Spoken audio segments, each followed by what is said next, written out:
Sa peau s'est recouverte de cette matière étrange dont sont faits certains songes. Les plus beaux, probablement, mais aussi les plus excentriques, les plus saugrenus, les plus seuls. Ce sont ces rêves-là qui l'ont décidé à rester. Les biscornus, les bizarres, ceux qui lui ressemblent, ceux qui racontent n'importe quoi avec un sourire fatigué.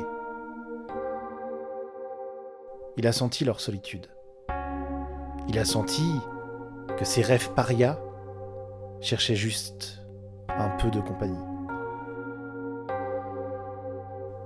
Alors, il est resté, avec eux, parce qu'il est comme eux.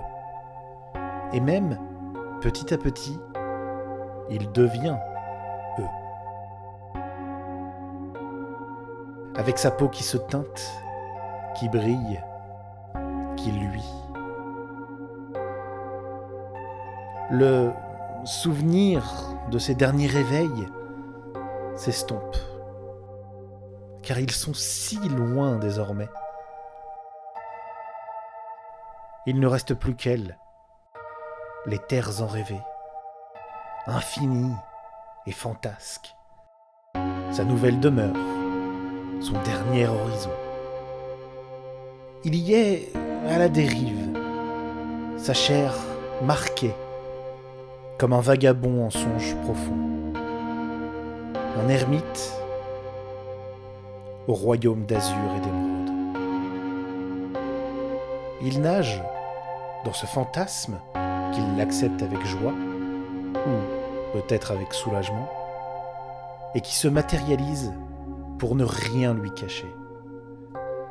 Il n'y a que peu de choses qui égalent la beauté d'une illusion qui dit vrai. Des entités indistinctes s'agglomèrent à ses côtés et lui indiquent la direction à prendre. C'est une chimère à l'ambition de réalité qui déploie ses tentacules. Innombrables et épais fils d'Ariane pour lui souhaiter la bienvenue. Il les suit, s'y accroche et avance selon leur bon vouloir.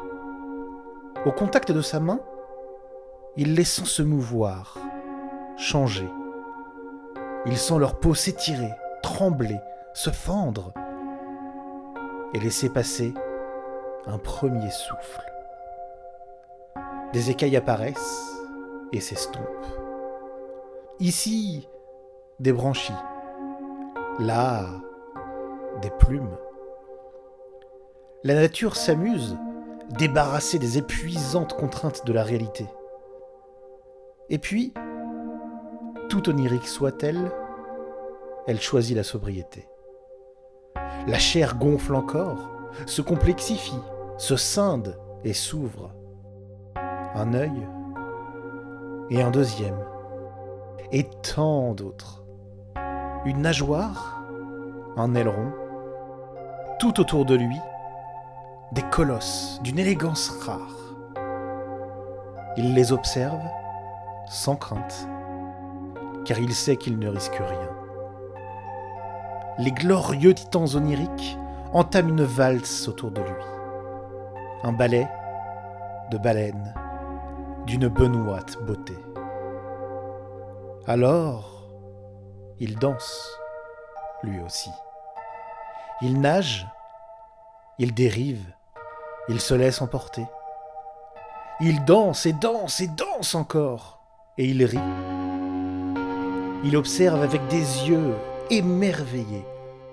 Ce sont ses yeux à lui, bien sûr, mais ses yeux d'une autre époque. Ses yeux d'enfant, lorsqu'il riait à gorge déployée d'être simplement vivant.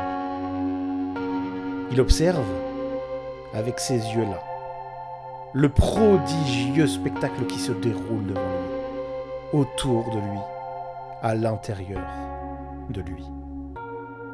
Une représentation cosmique un songe doux et grand pour un esprit qui s'apaise enfin. À cet instant précis, et pour l'éternité peut-être, peu lui importait que la réalité lui fût désormais refusée, tant que le privilège du bal des géants ne lui était pas retiré.